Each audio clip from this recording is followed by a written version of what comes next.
कांग्रेस नेता और लोकसभा में नेता प्रतिपक्ष राहुल गांधी चुनाव आयोग के वोटर लिस्ट बनाने की प्रक्रिया के खिलाफ मानो मुहिम छेड़े हुए हैं।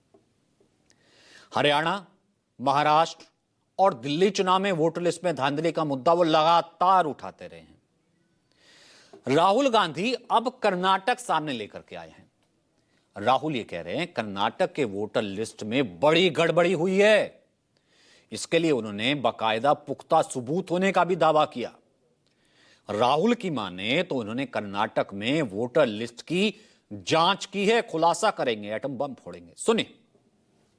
वोट चोरी हो रही है और अब हमारे पास ओपन एंड शट प्रूफ है कि इलेक्शन कमीशन वोट चोरी में इन्वॉल्व है।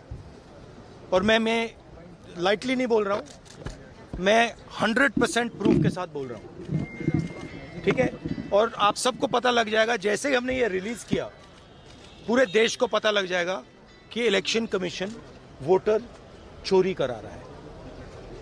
किसके लिए करा रहा है? किसके लिए करा रहा है? बीजेपी के लिए करा रहा है। ओपन एंड शट है, नो क्वेश्चन। हमें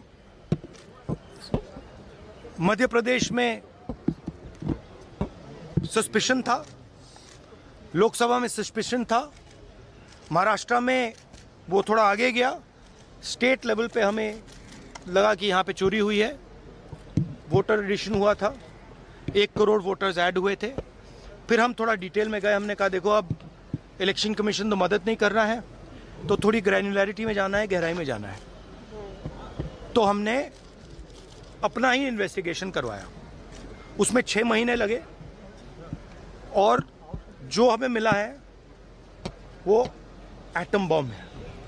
मतलब एटम बॉम्ब है, फटेगा तो आप इलेक्शन कमीशन आपको दिखेगा नहीं हिंदुस्तान में। अच्छा, एक और बात जो सबसे जरूरी बात है, और मैं ये बड़ी सीरियसली बोल रहा हूं, जो भी ये काम कर रहे हैं, ठीक है, इलेक्शन कमीशन में जो भी ये काम कर रहे हैं, right from the top to the bottom, आप एक बात याद रखिए, आपको हम छोड़ेंगे नहीं।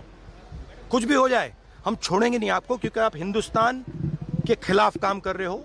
ये ट्रीजन है और कम, इससे कम नहीं है। तो आप याद रखिए, आप कहीं भी हो, रिटायर्ड हो, कुछ भी हो, ठीक है, हम आपको ढूंढ के निकालेंगे। Thank you. कर्नाटक से शुरुआत करेंगे सर इस बात की, कर्नाटक को लेकर कर्नाटक में होगा।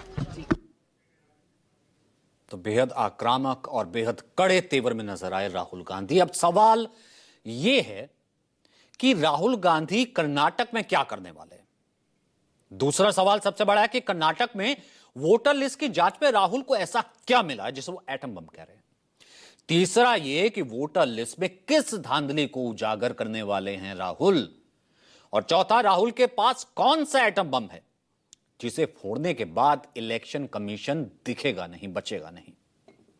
वहीं कर्नाटक वोटर लिस्ट में फर्जीवाड़े का राहुल के पास क्या सबूत है, वो ये कह रहे हैं 5 तारीख को हम इसका खुलासा करेंगे।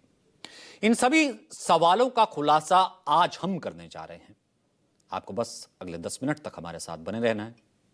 आपको कर्नाटक वोटर लिस्ट से गड़बड़ी से जुड़े राहुल गांधी के पास मौजूद उन सबूतों का खुलासा करेंगे।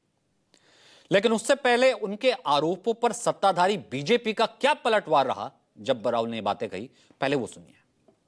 गांधी की सारी खुंदक इसीलिए है, उनको वोट नहीं मिलता। तो हम क्या करें?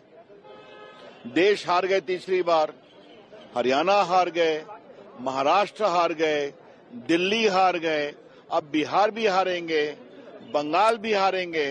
तो इसका हम क्या करें? ये मुझे बताइए कि जब वो जीते आंध्र प्रदेश पर तो चुनाव आयोग और वोटर लिस्ट ठीक था, जब जीते हिमाचल प्रदेश तो ठीक था।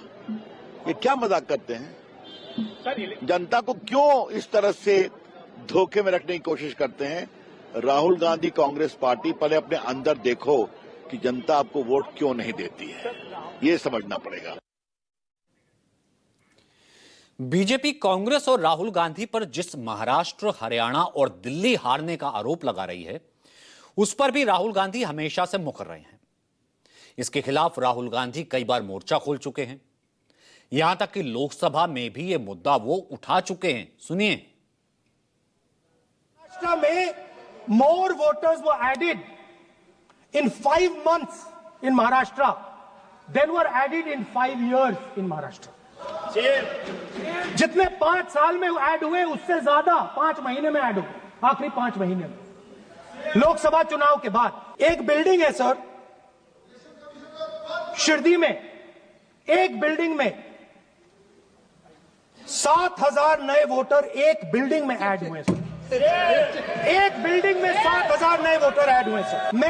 मैं कोई आरोप नहीं लगा रहा हूं, मैं कोई आरोप नहीं लगा रहा हूं, मैं सिर्फ ये कह रहा हूं सर कि ये इसमें कुछ ना कुछ प्रॉब्लमैटिक है कि हिमाचल प्रदेश जितने बड़े वोटर्स लोकसभा के बाद जादू से आ जाते हैं। We are saying to the election commission, please give us the names and addresses and polling booths of all the workers in the Lok Sabha and all the workers in the Vidhan Sabha so we can calculate who these new workers are, who these new voters are. Interestingly, the new voters are mostly in the constituencies that the BJP has swept. Please understand, the new voters have been added mostly in the constituencies where BJP has swept. चुनाव आयोग और voting प्रक्रिया पर लगातार सवाल उठाने वाले राहुल गांधी पर बीजेपी ने बेहद ही गंभीर आरोप लगाए। केंद्रीय मंत्री किरण रिजिजू ने राहुल पर पलटवार करते हुए कहा कि राहुल गांधी अब संवैधानिक संस्थाओं को धमकी देना बंद करें। अब वो खुले में धमकी दे रहे हैं, जो लोकतंत्र को कमजोर करने की बहुत बड़ी साजिश है। यह बहुत खतरनाक और व्यवहार और दृष्टिकोण है। देखो, राहुल गांधी ने बार बार संवैधानिक संस्थाओं को धमकी दिया है, ये पहली बार नहीं है। 2014 में मोदी जी के नेतृत्व में प्रचंड बहुमत जीत के हम कैसे आए, तो हमारी सरकार तो नहीं था। तो इस बीच में कई स्टेट्स का इलेक्शन हुए हैं, कई स्टेट से उनके गठबंधन वाला जीतते हैं, कई स्टेट से जो एनडीए वाले जीतते हैं। तो वो कैसे जीते फिर? एक केरल में, तमिलनाडु में, कर्नाटका में, तेलंगाना में, पंजाब में, हिमाचल में, पश्चिम बंगाल में कैसे जीते वो लोग? क्या बात करते हैं? वो जब जीतते हैं तो सब कुछ चंगा है, और जब हार जाते हैं तो वो इलेक्शन कमीशन के सर पे वो लोग फोड़ देते हैं। ये लोकतंत्र को कमजोर करने के लिए जो षड्यंत्र रचा रहे हैं, उसमें बहुत बड़ा मुझे ये खेल दिखाई देता है, बार बार संवैधानिक संस्था को अटैक करना।